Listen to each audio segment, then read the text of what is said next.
Whenever something goes viral, people have the tendency to wonder out loud if it could change how the world functions. Usually, the answer is no, especially in our constantly shifting ocean of subcultures online. However, after about a decade of folks doing their best to disrupt anything and everything to make a quick buck, it's worth considering the merit of new ideas. The latest trend in blockchain technology is the NFT, or non-fungible token. These publicly authenticatable videos, images, and works of art sort of work like digital trading cards and have been piquing the interest of artists and investors the world over.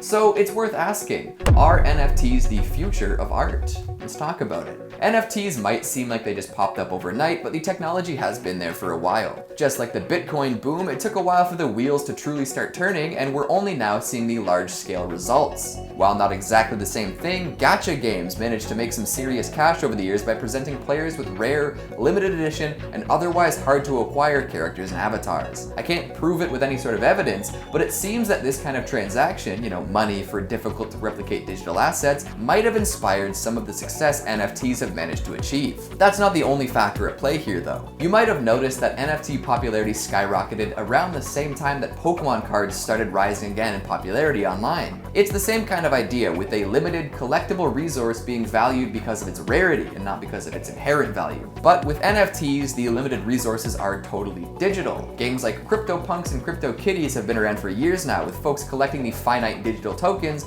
trading them, selling them, and more. The value of these things wasn't too high at first, but over time they rose. And now we're seeing a very volatile market full of different varieties of NFTs. Really, any piece of content online can be an NFT at this point. Kings of Leon released their latest album as an NFT with additional content too. The NBA has been converting superstar highlights into tokens and releasing them in limited edition drops. And of course, digital artists are getting their work tokenized so it can be traded like actual physical pieces. Now, you might be wondering why someone would do this. The way the internet has worked for years and years, people can pretty much just screenshot, copy, download, and torrent anything they want. So how is the NFT they're purchasing special? Couldn't people just snag it afterwards? Well, the way that the NFT process works makes that a little more complicated. Once you make whatever media you've got into a token, it enters the blockchain and essentially gets a signature or address assigned to it. The token now has a place in the huge blockchain network and can be verified as the real deal. So you can have the closest approximation of owning something online by participating in the NFT craze. But will this change how everyone takes in art? Is owning an NFT of something the same as having the actual physical thing? I suppose beauty is in the eye of the beholder, so it's really up to the individual to decide whether that purchase is worth it or not. However, NFTs have taken off as more than just a way to share art.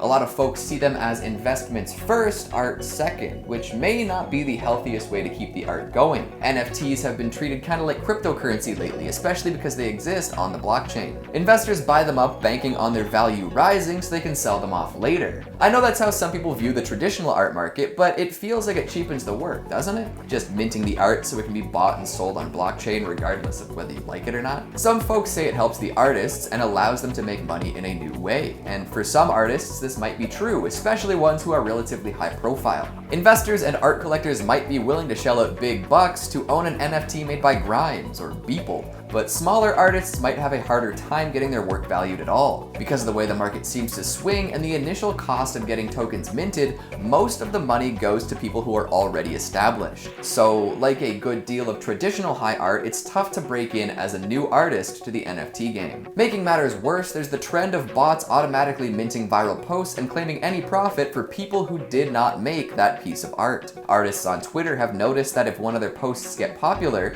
folks tag NFT bots to mint said moment before anyone else can. Profitability aside, this also seems to be a huge moral issue. A service marketed as being able to help artists get more exposure and money being exploited to automatically steal art. What a world we live in. On top of it all, there's the environmental concerns that people have concerning NFTs and blockchain in general. To run this enormous network of computers generating currency that may or may not have any value, a lot of power is used up. People truly interested in generating cryptocurrency and NFTs have invested in massive computer farms to keep the blockchain running strong. That requires a lot of electricity, which is often generated without renewable sources. Someday, the blockchain might be able to run without contributing to global warming or burning up fuel, but for now it seems that we're using a lot of power in the interest of creating alternative signifiers of wealth.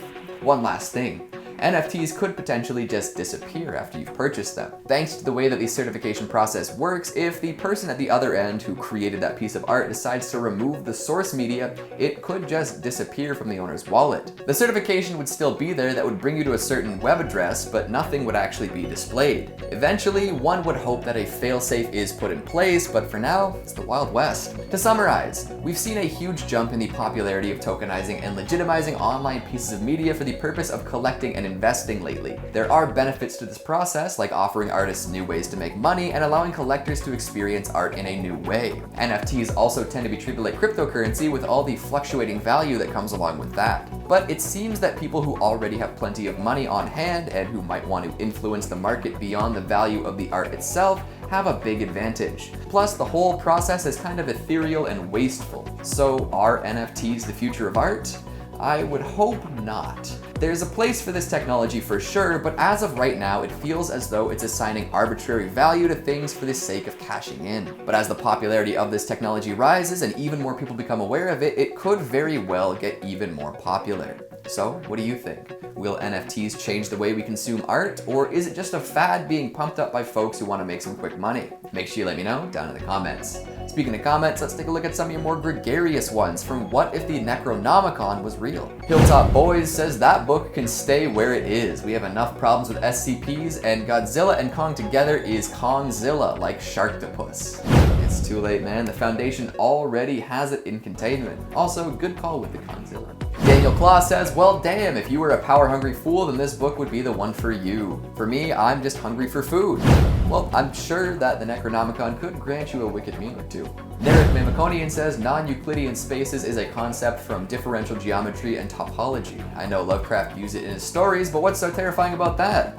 I just think it would be hard for us to understand, especially if we had to look right at it. And that's all the time we have for today. Thanks for watching, and I'll see you next time.